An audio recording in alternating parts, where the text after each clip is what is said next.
இன்று மத்திய அரசு ஒரு வரலாற்று சிறப்புமிக்க ஒரு அறிவிப்பை வெளியிட்டிருக்கிறது. தேசிய அளவில் சாதிவாரி கணக்கெடுப்பு நடத்தப்படும் என்ற ஒரு கொள்கை முடிவை இன்று மத்திய அமைச்சரவையில் இந்த முடிவு எடுக்கப்பட்டு அது அறிவிக்கப்பட்டிருக்கிறது.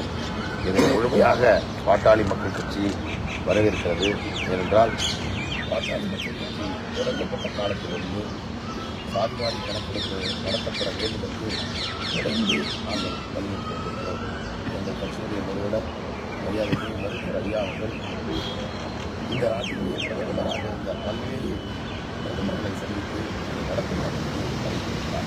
2001ஆம் ஆண்டு சாதிவாரி கணக்கெடுப்பு நடத்த வேண்டும் என்று அப்பொழுது முறையீடு செய்தபோது அப்பொழுது மத்திய உள்துறை அமைச்சராக இருந்த அத்வானி அவர்கள் அதை நடத்த முடிவு செய்து ஒரு கொள்கை முடிவை எடுத்த வேளையில் குஜராத் நிலநடுக்கத்தின் காரணமாக நடத்தப்படாமல் போனது.